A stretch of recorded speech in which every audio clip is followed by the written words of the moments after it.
a last 24 hours where I feel like there's a lot to be mad about. One thing made me very angry beyond like the rationality of everything else that has made me angry about sports. Mm-hmm. Disney Plus is rebooting The Mighty Ducks Hey. as a TV show. Mm-hmm. Unfortunately, The Mighty Ducks, according to this release, are going to be the villains of the TV show. What? So the way that the plot is, the Mighty Ducks have become the Patriots of Minnesota hockey. Okay. And Lauren Graham, Lorelai from the Gilmore Girls kid, is on the team and gets kicked off the team.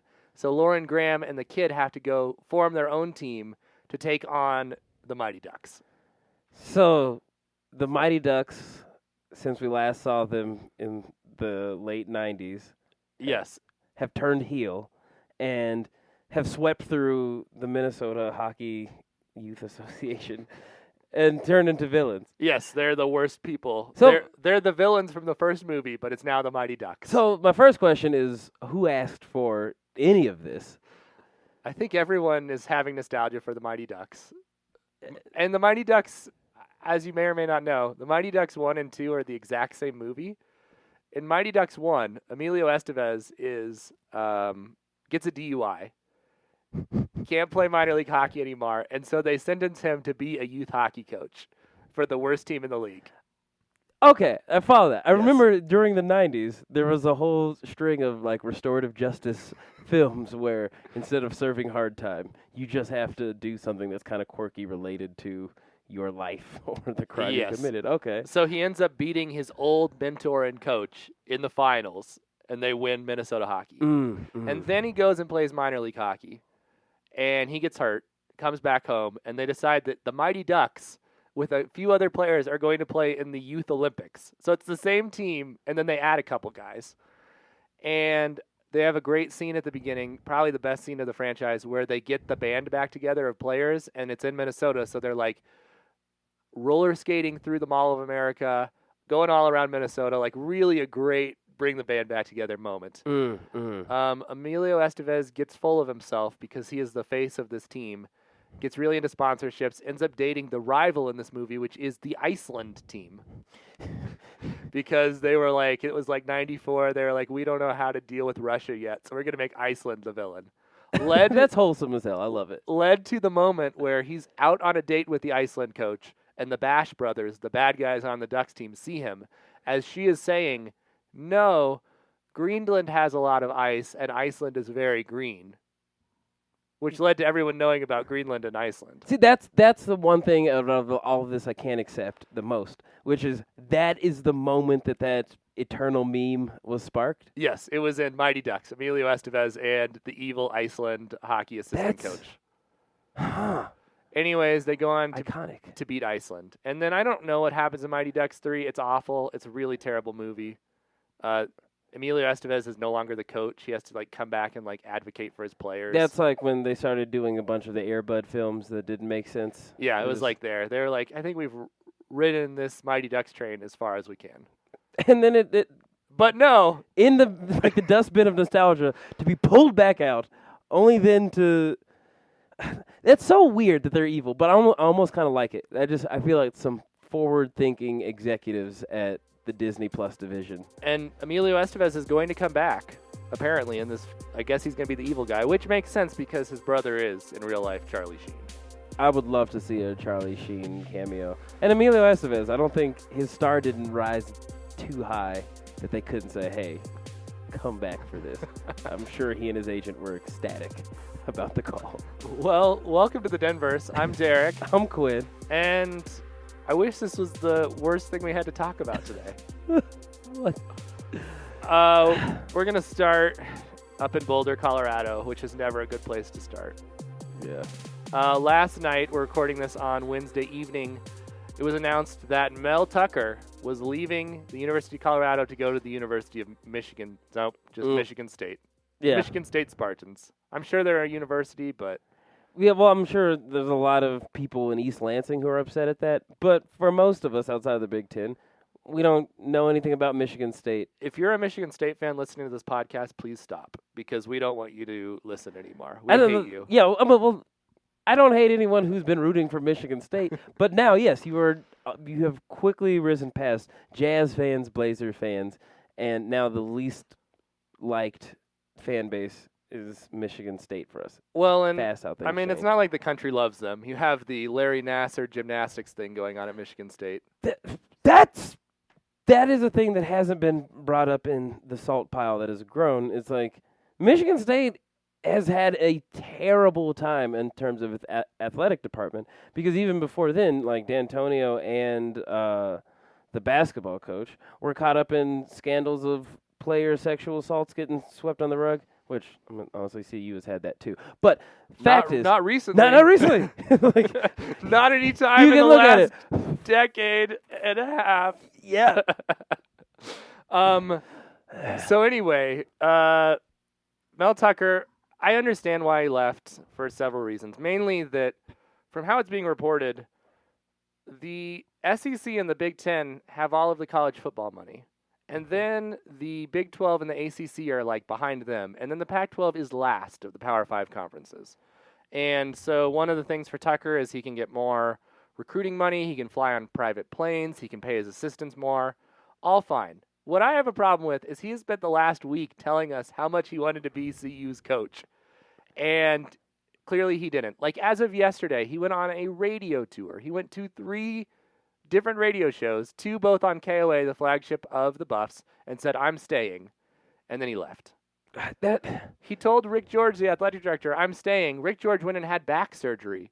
And the first Rick George heard of this was last night when his agent called and was like, yeah, he's not coming back. Jeez. So I just want to slow down the whirlwind real quick. So for like the past almost 2 decades, Michigan State has had one of the most consistent, okay football programs led by Mike D'Antoni, not to be confused with, I'm sure, a cousin from the old country, Mike D'Antonio of the Houston Rockets. But Michigan State has been like the... I'm pretty sure you got that backwards. I'm pretty sure you just... I did. Yeah. I did. Anyways, Mike D'Antoni is the coach of Houston, the Rockets. Yeah. Former Nuggets coach. Mm-hmm. And Mike D'Antoni is Wait. No. D'Antoni. Just D'Antoni is the coach of Michigan State. Was former coach. Yes, he left a couple weeks ago. All right. Well, out of the blue. Sorry about that. No. I haven't had to be well versed in my Michigan State coaching tree because they didn't mean anything until early this morning. I saw Michigan State pound on Stanford in the Rose Bowl like 6 years ago. Yeah, so that was annoying. They've been certainly better than any of the Pac-12 teams, but they've always played second fiddle to Ohio State and Michigan, and even sometimes Penn State. And Wisconsin. So they're like a middle-of-the-road team in a great conference, led by former coach. I won't even try that again. Led by a solid coach, but he's like gotten older, and last year was supposed to be his next season was supposed to be his last season, but then he got upset that Michigan State was moving forward with looking for coaches, so he then quits abruptly. And then all of a sudden, it's funny because in this fray, there's 2 Colorado coaches who were brought up. One, Mel Tucker, and also the Broncos' new offensive coordinator, Pat Shurmur, was also the whispers like, oh, let's get him to be the coach. And there's so many rumors in sports, but especially college sports, about who could be considered a coach that I didn't take it that seriously, especially because CU just had we were ready to throw a parade for Mel Tucker to just get into a bowl game.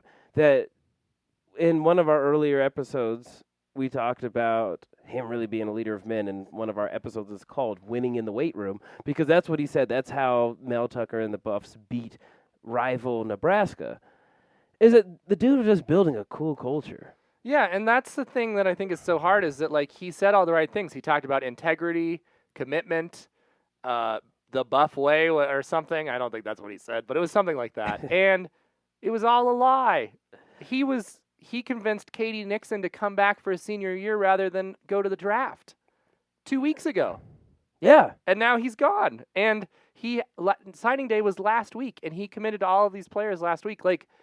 I it's fine if you want to leave. Like I mean, I have another thought about this, but if you're like, CU's not the place for me, we understand that. CU's been a down program for basically 20 years at this point.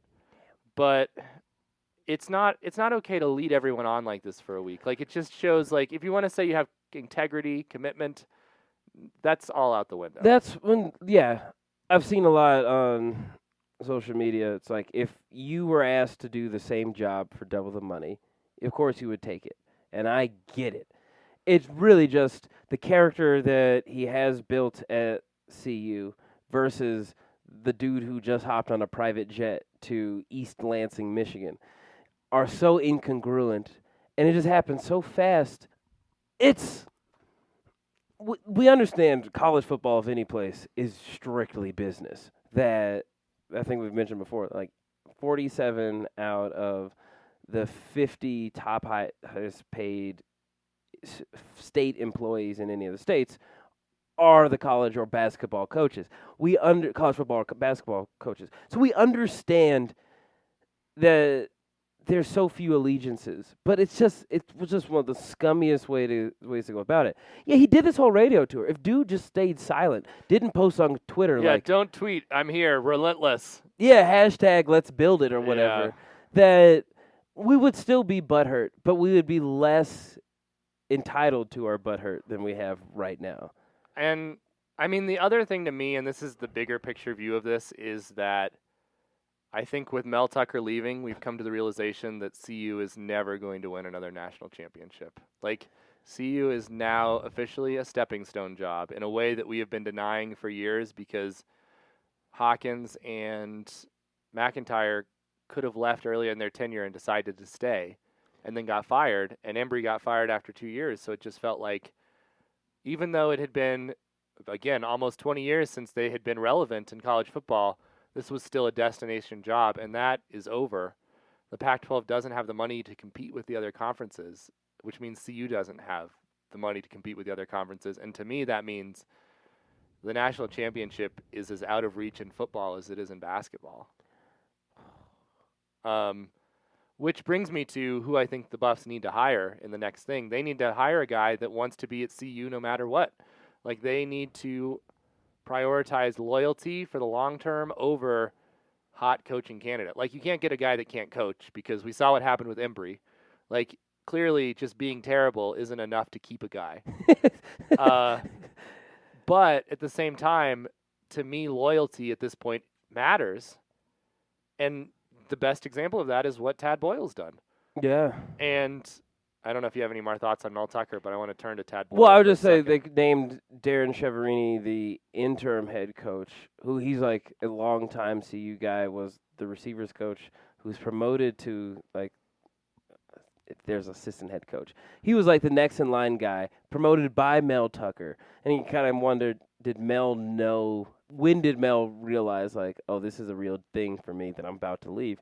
And did he put anyone in place? But it seemed like from Cheverini's tweet early this morning in response to the news that Tucker left, it was something like, we don't have space for the weak and timid.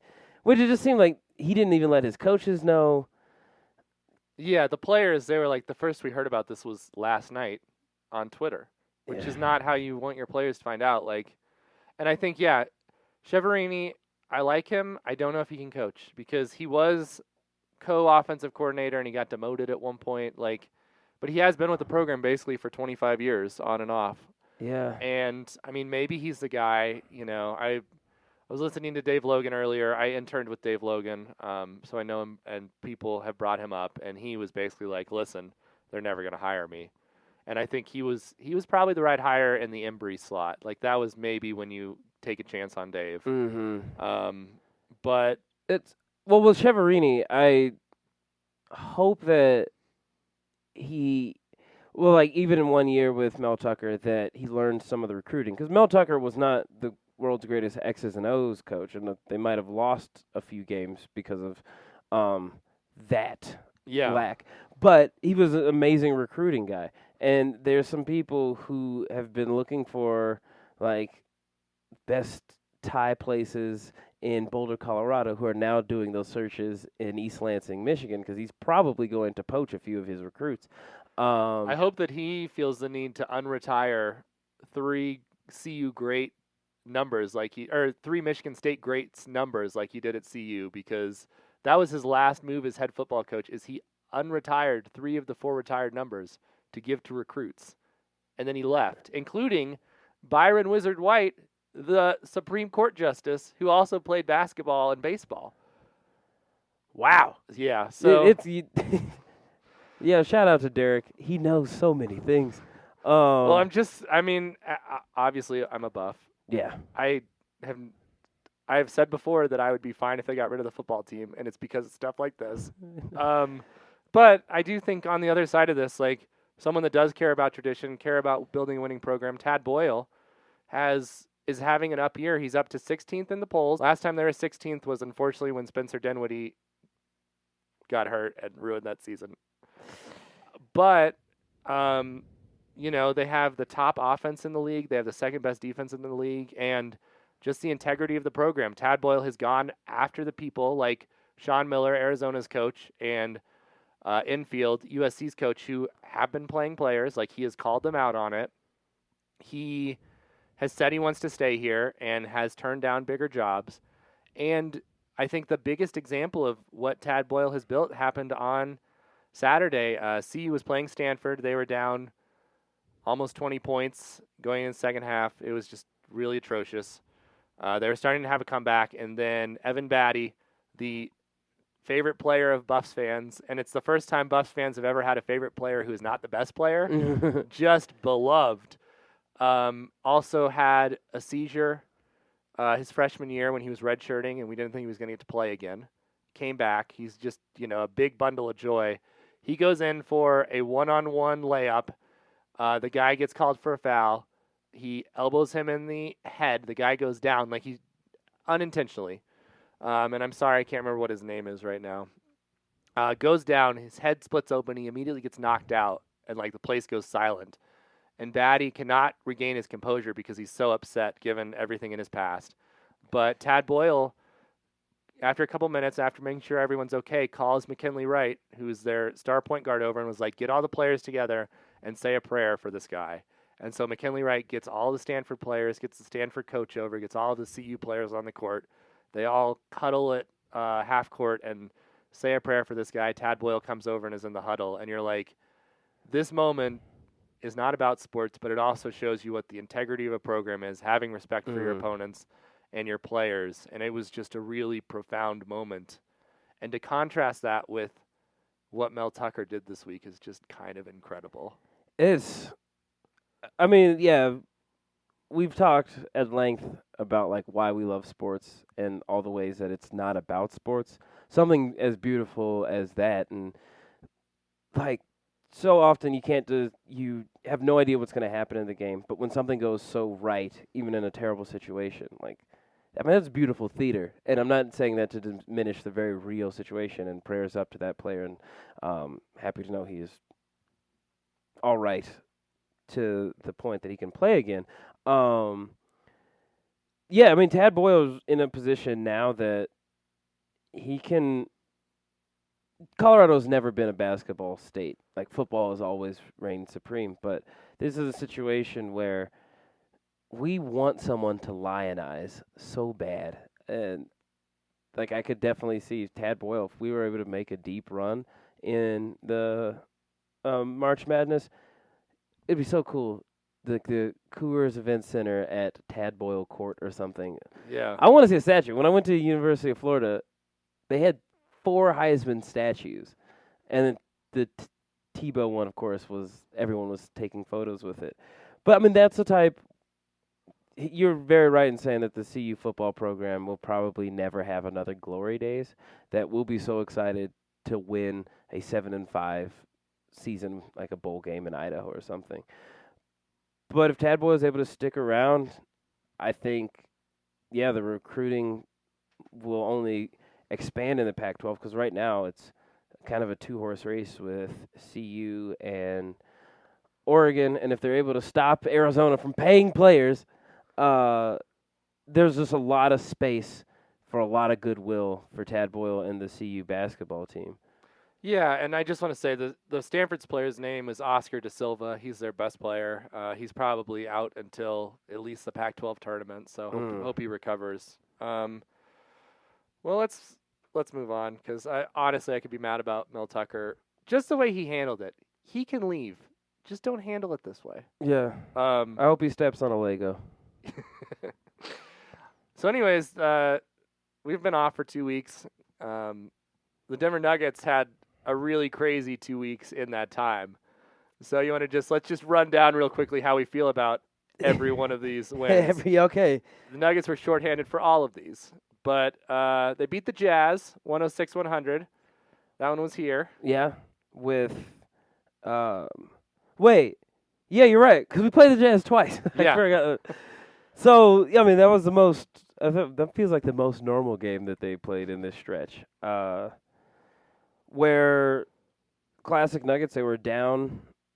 They were trailing for several moments through the course of the game, but turned on that Nug life magic that they've had all season and just performed well down the stretch.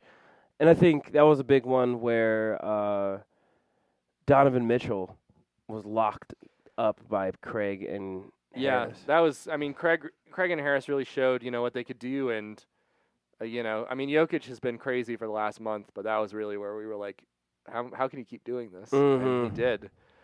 But it was nowhere near as impressive as the next night when they beat the Milwaukee Bucks 127-115. Oh, yeah, this was a back-to-back, like one of the fastest turnaround. And you're just like, they deserve to lose this game. Yeah. So, Nuggets beat the Jazz at home. Solid win. Then hop on a plane late at night to get to Milwaukee to play the absolute best team in the league right now, the Milwaukee Bucks. And started out terribly. They were trailing 16-4 at the top of the quarter, first quarter. And you just thought they can take a night off. Like, Yeah. they beat the Jazz. This is a fine game to lose. Yeah, I mean, scheduled loss if ever there was one. And it was one I was like listening on the radio, driving back and fourth place. It's like, why do I do this to myself? I had no expectations that they were going to do well, and of course they're not doing well.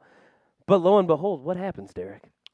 They come streaming out. Jokic has his best quarter of all time, and they won. They won. Yeah, I think season high in threes made. Yeah. And that's really like Milwaukee has done all season. They absolutely punish you, not giving you any chance to get to the paint and defensively just disrupt the game flow. But they allow you to take threes, and that's how they've lost almost every game. But it is really hard, especially in Milwaukee, to get in a rhythm where the whole team can hit threes. But everyone was. Yeah, I mean, it was really impressive, and really just third quarter from Jokic just propelled them again, which was kind of the story of the week. But then they went to Detroit 2 days later and lost in overtime. Yeah. And you're just like, okay, this magical streak has ended. I mean, that's if you like plan for a scheduled loss, you didn't know where it was coming. But I mean, they played a late game against the Jazz, an East Coast. Oh no, I guess that's Central Time. Yeah, but to your point, Malone said it hasn't been like 4 days. It's been like 36 hours of games. Yeah, and they played a weird Sunday, a Super Bowl Sunday game against the Pistons in the early afternoon. Yeah. It was 10 o'clock Mountain Standard Time. And they finally looked sluggish and tired, and Detroit, a really poor team. It fit the narrative that the Nuggets played poorly against bad teams, and they sure did. Yeah, I mean, they did, try their best, and they made it to overtime, but it wasn't enough. Yeah. Then they made their big trade deadline moves. They traded away Wancho and Vanderbilt and Beasley after Beasley had a couple great games during this stretch. Yeah, you phrase that like Beasley was the big. Yeah. Beasley, I messed it up too. But yeah, they traded 3 of our bench players. I think Beasley was the one that people were most upset at. Like Hernan Gomez had disappeared all season. But then he had a really solid game in Milwaukee. Yeah, I mean, I think the main thing was, like, so they did this to clear cap space. They ended up getting a couple players. They traded Shabazz Napier immediately for Jordan McRae of the Wizards, who apparently can shoot some. Yeah, it was an interesting thing. One, they traded 3 players, and poor Shabazz Napier, before he could fly to Denver, they traded him again. So Nuggets Reddit made a whole memorial to the undefeated Shabazz Napier while he was a Nugget. Had an absolutely crazy stat line. Well, in his defense, everyone who's on the Nuggets right now is still undefeated as we're recording this Yeah, podcast. true. But it was interesting because the Nuggets have been the deepest team, but there's been chemistry issues because you don't have enough minutes for all these guys. The Nuggets got rid of 3 guys, got back 3 guys, and a late first round draft pick from the Rockets, which is super interesting. Yeah. I'll give Conley a lot of credit. They helped make the Rockets possibly worse, or they helped make the matchup better for the Nuggets because Clint Capella would wreck the Nuggets in the pick and roll. As great as Jokic is, he just can't defend a super athletic big man. No. So I thought that was super interesting. I take out of that, they got rid of competition on one front, got a first-round draft pick for Beasley, and got decent dudes for Wancho. Yeah. So a lot of people were upset about it. It was weird. Keita Bates-Diop, Jordan McRae, and Noah Vonleh are not guys who are going to put you over the top, which we were talking about. Do we get Drew Holiday, Bradley Beal? Although there was never a point where they could have drafted for Bradley or traded for Bradley Beal. We wanted a big splash and got kind of a horizontal. Yeah, return. and I mean, the best part about this is they have no salary committed beyond the season to these 3 guys, and they're going to have some tough decisions to make in the offseason. So they got rid of 3 guys they probably weren't going to be able to keep anyway, and so I think that was the best of the... Yeah, and I don't think there were any confirmations. Heard that both Beasley and Wancho had requested trades at some point during the season. Well, I think after, because they tried to sign them both to extensions, and it didn't work, Yeah. and so I think that... So they go into Utah shorthanded. 7 players can play. Yeah, because it was weird though. The 3 players we traded were gone, but the 3 players that we traded for had not yet arrived. Well, you know why? Houston didn't approve the trade until after the Nuggets game started.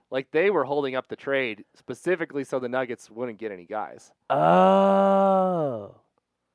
But then if they held it up, then we should have gotten Beasley and Wancho, although that would be super awkward because everyone knew they wouldn't be there anymore. That's a Ubaldo Jimenez situation where Malone's pulling him out in the first quarter and you guys are gone, go away. That's super weird. But yeah, so Nuggets end up in Salt Lake City, a place they hadn't won in since 2014, I think. Yeah, before Malone got here. Yeah. No one on the Nuggets had ever won. Yeah, I don't think so. Maybe Barton, but no one else.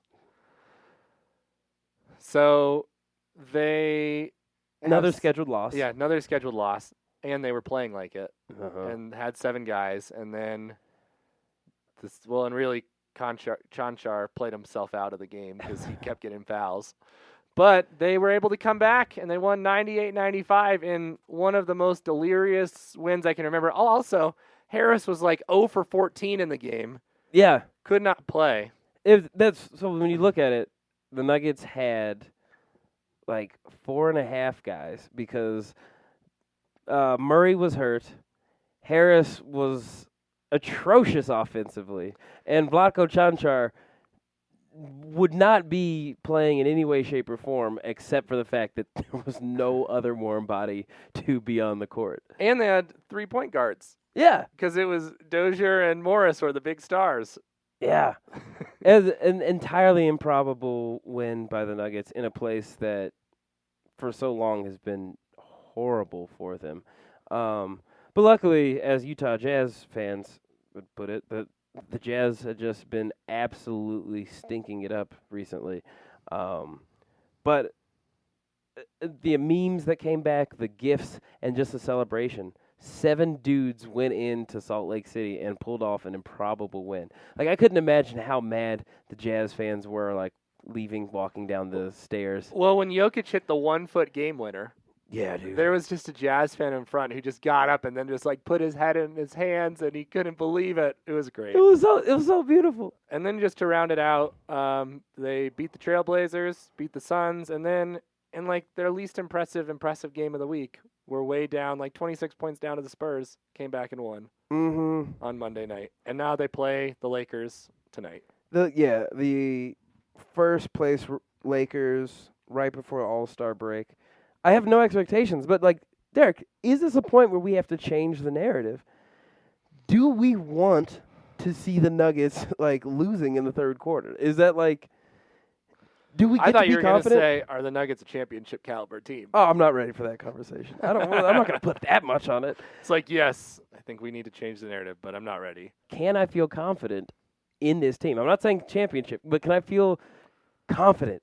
I mean, in the history of the Nuggets, whenever you feel confident, that's when things go badly. Oh, you're right. Okay. Speaking of things going poorly, let's move on to the Rockies. Oh, right. So yeah, this is gonna be a episode of emotional roller coasters. Just up and down. So Jeff Bridich reported to spring training yesterday. The media was told by the head of PR for the Rockies, Warren Miller, that Bridich would address the Nolan situation. So Patrick Saunders, Denver Post reporter, goes up to the press conference and he's like, listen, Warren said you were going to talk about this for a minute, so I just wanted to say, like, what do you have to say about everything that's gone on with Nolan? Quoting Bridich, he said, nothing. There is no comment. I haven't had any comment to this point, so we'll move past that. Next question. So the Colorado Rockies PR guy was under the impression that he was going to talk about it. This wasn't an out-of-the-blue question. This was something that Bridich acted like it was the most ridiculous question. Everyone knew this was coming, and his response is to be somehow even worse about the situation. Evasive, yeah. Well, as an actor, Derek, I think you could work on some of your tone there, because quite honestly, you were way more concise with the way you read that quote than Bridich was. Yeah, Bridich sounded like he was talking to his mistress at dinner with his wife. He was like, nothing, there's no comment, I haven't had any comment at this point. Like, just so evasive. He's sitting in front of the press, whose only question about the Rockies right now is Nolan Arenado. Yeah. What else could we talk about? Like, oh, you're signing of Drew Patera. How do you feel that's going to improve the chances? They went to arbitration with Tony Walters and didn't have to give him any more money, which means they spent no money still on Major League players this offseason. They did sign Ubaldo Jimenez to a tryout contract because they were like, you know what? This situation is bad enough. Let's bring the most disgruntled Rocky in history back in and see what happens. Wait, so it was elevated because he was like a non-contract invite, or however they phrase it. But so now he's like moved up in the rankings? Oh, no, he's still non-contract. Oh, but okay. They like gave him a spring training contract. Oh. So they got to pay him like a little bit of money, but not really. But Ubaldo Jimenez, who has not pitched in the major leagues since 2018? 18? Yeah. And it's not like he went down to AAA. I think he's just like probably been chilling in the DR.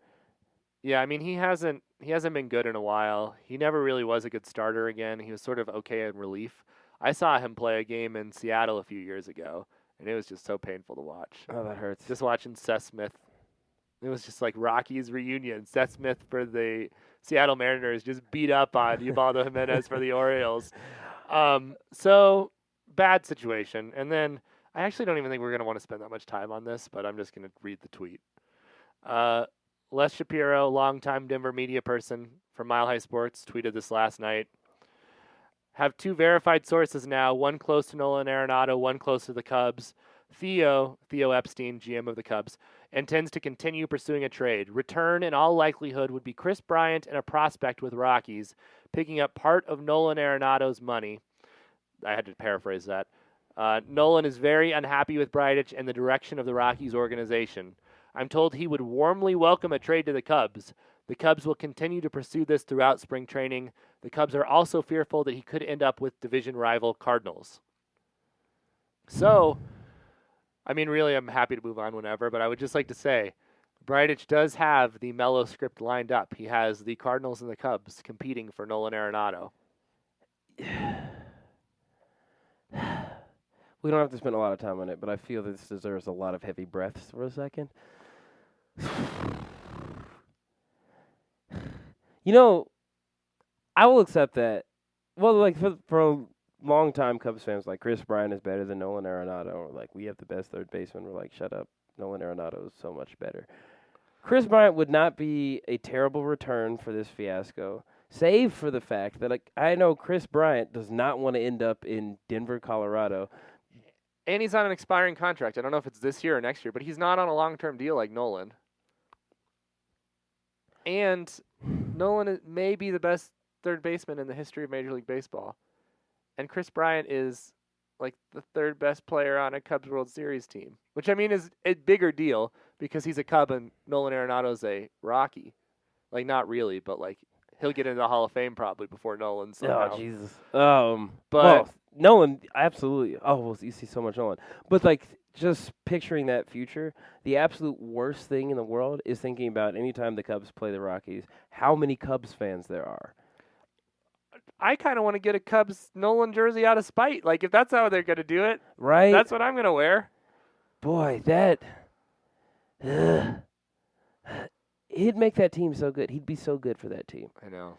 Because, like, the Cubs culture is not great, but a guy who was like, I'm just here to do work and be great, oh, he could right that ship so well. I mean, it would be like baseball finally found its star if Nolan ended up in Chicago. A Chicago player, he could be like on all the covers with Aaron Judge. It'll just be Aaron Judge, Nolan Arenado, faces of baseball. I know, yeah, because of course, you have your Yankee AL representatives, and yeah, sorry, I don't have a lot of commentary besides just like the pure emotion of it. So we've talked about this like the last 3 episodes almost, I know. and the fact that Bridich still arrives at nothing, no comment. It's just like, dude, you're a grown man with like responsibilities. You have to answer for something, don't you? Well, and just when Nolan leaves, what we're going to be left with Bridich is just terrifying. Wait. And Dick Monfort guaranteed 94 wins for the Rockies this year. Because some nerd on the computer was like, well, maybe if bling, bling, bling, that happens. Yeah, I mean, the situation is terrible. Nothing has happened. Wade Davis is still the closer. Yeah, for some reason they decided Wade Davis was the closer. Yeah, it's just going to be so bad. I already have tickets to 4 games, and I'm like, that might be enough for the whole. And I love going, like, Coors Field is my favorite place in the world. Yeah, well, as we've talked about, that's part of the problem. It's so enjoyable, even if you don't care about the product on the field. And, just like not much has happened. I do find it funny that the Rockies' social media team has now been like super responsive to anyone who posts anything besides fire Bridich. So the algorithm makes it look like everyone's so happy. Oh my gosh, Kyle Freeland, we love you. It's like blah blah blah. The Rockies. Oh, tell Dinger to say hello. And then you look at all of the most ranked comments, which are now low because the Rockies will like and respond to all of those fluffy comments. And underneath it's like fire Bridich, 100 likes. What is this team doing? 100 likes, but it's so far down the list of comments. It's so evasive. The Twitter job's open for the Rockies. Their main guy's leaving. So I thought about it for a couple minutes, and then I remembered that I had a whole campaign called Tear Down the Bridich Berry and realized they were never going to hire me. Yeah, right, yeah. Rockies did pretty decent on their memes this year on Twitter. Yeah, they're great. I mean, they have the best Twitter account in sports probably, so I hope they continue that.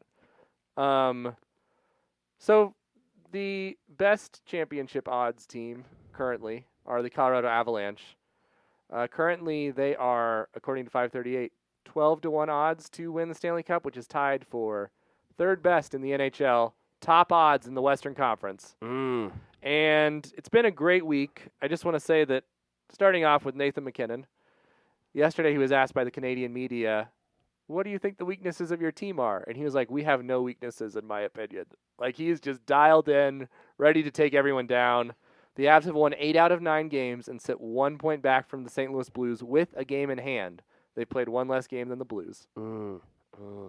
Rantanen had a great game last night against the Ottawa Senators. Dude, that was a beautiful goal. Spin around goal, and he had 3 or 4 plays that were almost that good. Didn't end up in goals, but he's finally returned. He has not looked this good all year. That's amazing. Unfortunately, Nazem Kadri did get hurt, he's their second line center right now. Opens up what are they going to do at the trade deadline, because they might want another top 6 forward. Wow, it's just interesting how the trade deadline for NHL, it just seems so far away. Like almost every other sport, like trade deadline before the All-Star game. They've already had their All-Star game, and then there's still like 2 weeks, then they can trade. Which, like, the biggest story was Taylor Hall, like a month and a half ago now. Yeah, it feels like forever ago though. It feels like it was like October, but it was December. Yeah. So how does the trade deadline storyline play out in the NHL since it? So it's usually it's going to be the 24th, a Monday. So that weekend will be very heavy. There'll probably be a lot of transactions. The good thing about doing it later is most teams know if they have a chance at the playoffs or not. Like, you're looking at a little over a month left in the season, so you know if you're buyers or sellers. And so that opens up a lot of possibilities. Teams will get desperate. So it'll be interesting to see. I don't want the Avs to do too much. They don't need to do too much, which is crazy. And I think you see over the next week if they can survive. Comfer was on a line with Landeskog and Donskoy last night, which was great. And if that can end up being your third line, I actually think maybe you think about going and getting someone else just because that's such a good line. And then you'd have Kadri and Nichushkin and someone else. But it's going to be interesting to see what happens. The Grubauer is finally looking good. And one thing I was at the game last night and I was telling someone, Grubauer has not been great like he was last year. But he also hasn't had to be great because the Avs defense is so much better than they were last year. Right now, Ryan Graves, who was thought to be the 9th best defenseman in the system, is leading the league in plus-minus. If he ends the season like this, he would have the highest plus-minus since the lockout in 2004-05. Wow. And he's their 5th best defenseman. Well, is that defense increased so much because of Makar, or is it... Some of it is Makar. Johnson and Cole have been a lot better than they were last year. Zadorov's been healthy, and Girard has become a pretty good defenseman for how small he is, which has been fun to watch. And they have a lot more big guys on the forward side, and the forwards matter so much in defense and hockey. So, you have more guys like Donskoy or Nichushkin. Jost is playing on the penalty kill right now. That never would have happened last year. So they have a lot of guys that can do that. So it's good to see. I'm glad to see Grubauer is playing better. I do think he's going to have to come up with some big saves, but we'll see how that happens. And, the Avs have been playing their best 5 hockey. They lost the first game of the coming back from the very long break to the Flyers, and now they've won 5 in a row. Ovechkin comes to town Thursday night. He's at 698 goals. So, and he's had 2 hat tricks in the last few weeks. So 700 might happen on the Pepsi Center ice. So the whole hockey world will turn to Pepsi Center Thursday night and then turn to the Air Force Academy on Saturday for the outdoor game. It's hockey weekend in America, so a big hockey weekend. Excited to see that. The Kings are the worst team in the league right now, so the Avs might be able to just roll. The Red Wings are actually the worst team in the league. The Kings have been just as bad the last month or so. So a lot of excitement. I'm really excited to get into, this stretch, and the Avs right now are a championship contending team. Okay, you can confidently say that about the Avs at this Nuggets. moment, yeah. Okay. Because Nathan McKinnon may be better than anyone else in the league right now. Jokic also might be better than anyone else in the league, but we can't say that for sure. Just the bar to reach for a basketball player to be named the best in the league is so difficult. But it feels, and I don't know enough about hockey to say the exact comparison, but McKinnon just does everything so right. And McDavid's hurt right now, which is just argument over. Yeah, there But I'm excited to see what happens the next couple weeks, and we'll be back next week for more. The big storylines: who's going to be CU's coach? Is Nolan Arenado still a Rocky? Who's on the Avalanche, and did the Nuggets beat the Lakers, which will happen before this podcast gets aired. Yeah.